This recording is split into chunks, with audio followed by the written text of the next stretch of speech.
Class 12th के मेरे सभी शेरों श्रेणियों, यदि आप चाहते हो कि आप लोगों को हिंदी पेपर में गर्दा गर्दा वाला नंबर मिले तो मात्र 5 मिनट के अंदर मेरे भाई, न कोर्ट न सुनवाई, रफा दफा तुरंत होगा। संदर्भ प्रसंग व्याख्या को एक शानदार तरीके से मैं यहाँ पर 5 मिनट के अंदर बताने वाला हूँ, चाहे गद्य का हो या पद्य का हो मेरे भाई। ऐसा लिखिए कि एग्जामिनर साहब देखें, बोलेगे अरे वाह बच्चा, ताबड़तोड़ लिखा है, स्टाइल में लिखा है। देख भाई, संदर्भ, तो संदर्भ प्रसंग व्याख्या सबका मैं ट्रिक किसी भी चैप्टर से आएगा मेरे भाई। देखो मैं ट्रिक भी यहाँ पे लिखा हूँ, ताबड़तोड़, न कोर्ट न सुनवाई, रफा दफा तुरंत होगा मेरे भाई, ठीक है ना। देखिए संदर्भ में क्या लिखोगे आप, करते क्या हो कि बाबा आदम के जमाने वाला लिखते हो। कैसा? प्रस्तुत गद्यांश, हमारी पाठ्य पुस्तक, ये वो नहीं मेरे भाई। अब आपको लिखना होगा, एआई का जमाना आ गया ना, प्रस्तुत अलौकिक गद्यांश हमारी स्वपठित, जिसको हम लोगों ने पढ़ लिया है, हमारी स्वपठित पाठ्य पुस्तक हिंदी के। अब देख मेरे भाई, जो भी शीर्षक होगा, जैसे मान लीजिए राष्ट्र का स्वरूप है तो राष्ट्र का स्वरूप लिखिए, शीर्षक नामक पाठ से लिया गया है। अशोक के फूल वाला है तो अशोक के फूल शीर्षक नामक पाठ से लिया गया है। और मेरे भाई भाषा और आधुनिकता वाला है तो यहाँ पर इसको लिख देंगे, समझ रहे हो ना। तो यहाँ पर आपको सिर्फ शुरू से मेरे भाई 3 चैप्टर को ही रगड़ के जाना है, पेपर में गर्दा मचाना है।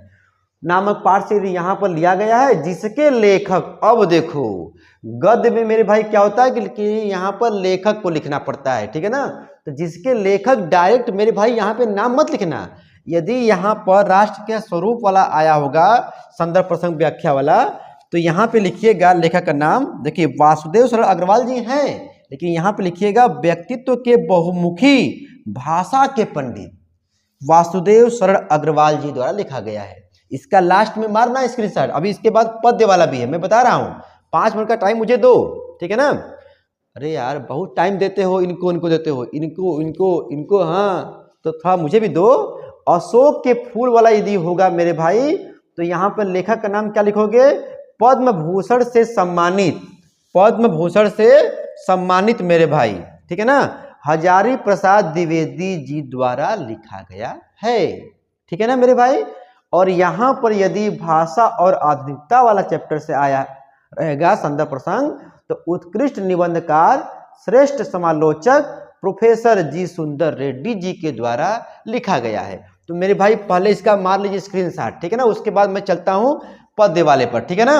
ये तुम्हारा गद्य का था, अब आइए पद्य वाले पर। मतलब ऐसे ही आपको लिखना है। संदर्भ मेरे भाई तुम्हारा हो गया, फिर बता रहा हूँ प्रसंग कैसे लिखेंगे, ठीक है ना। व्याख्या भी नहीं आता रहेगा तो भी मेरे भाई आप एकदम ताबड़तोड़ गर्दा मचा दोगे। अभी बचा है मेरे पास 2 मिनट का टाइम। देखो भैया, पद्यांश वाला जब आएगा, ठीक है ना, तो यही देखो सेम वही लाइन है, लेकिन यहाँ पर आ जाएगा काव्य पंक्तियां। प्रस्तुत अलौकिक काव्य पंक्तियां हमारी स्वपठित पाठ्य पुस्तक, हमारी स्वपठित पाठ्य पुस्तक मतलब जिसको हम लोगों ने पढ़ लिया है, हिंदी काव्य के फलाने शीर्षक। फलाने के शीर्षक का मतलब मेरे भाई, यदि पवन दूतिका वाला है तो पवन दूतिका शीर्षक नामक पाठ से लिया गया है। यदि ये वाला होगा मेरे भाई, कैकेयी का अनुताप वाला होगा, चाहे गीत वाला होगा मेरे भाई, चाहे श्रद्धा मनु वाला है, तो यहाँ पर इनका यहाँ पर ठोक देंगे, ठीक है ना। शीर्षक नामक पाठ से लिया गया है, जिसके कवि, अब देखो यदि पवन दूतिका जी का है, मतलब यहाँ से आया हुआ है, तो यहाँ पे लिखिएगा, देखिए डायरेक्ट नाम मत लिखिएगा, अयोध्या सिंह उपाध्याय हरिओत मत लिखिएगा। लिखिएगा यहाँ पर लिखा है उच्च कोटि के निबंधकार, लेखक व कवि, विद्वान जो भी है, ठीक है ना, तब इनका नाम लिखिएगा। इसके बाद ये आ जाएंगे, मैथिली शरण गुप्त जी का नाम लिखना होगा, तो लिखिएगा पद्म भूषण से सम्मानित आधुनिक कवि के, आधुनिक हिंदी के महत्वपूर्ण कवियों में एक जाने जाने वाले, पहचाने जाने वाले मैथिली शरण गुप्त जी द्वारा लिखा गया, मैथिली शरण गुप्त जी के द्वारा लिखा गया है। और यदि आ गया श्रद्धा मनु जयशंकर जी का होगा, तो उनका नाम लिखिएगा छायावादी कवि, ठीक है ना, जयशंकर जी द्वारा, ठीक है ना। ऐसे मेरे भाई, तो ये तुम्हारा हो गया संदर्भ में, गद्य का भी हो गया, संदर्भ कैसे लिखे, और ये हो गया पद्य का। अब बात करते हैं प्रसंग का मेरे भाई, प्रसंग का और व्याख्या का। रुक जा, 1 मिनट रुको, मैंने कहा है 5 मिनट मेरे भाई, ठीक है ना। देखिए प्रसंग में कैसे लिखोगे, देखिए तो मान लीजिए किसी का भी प्रसंग आता है, गद्य वाला भी और यहाँ पर पद्य, पद्यांश वाला, ठीक है ना। गद्यांश पद्यांश दोनों चल रहा है, दोनों का मैंने यहाँ पे कंपेयर कर, देखो कुछ नहीं लिखा हूँ, बस आपको ट्रिक सिखा देना है, ठीक है ना। संदर्भ प्रसंग लिखने का ट्रिक मेरे भाई, व्याख्या। तो यदि प्रसंग इसका होगा तो लिखिएगा प्रस्तुत गद्य खंड में।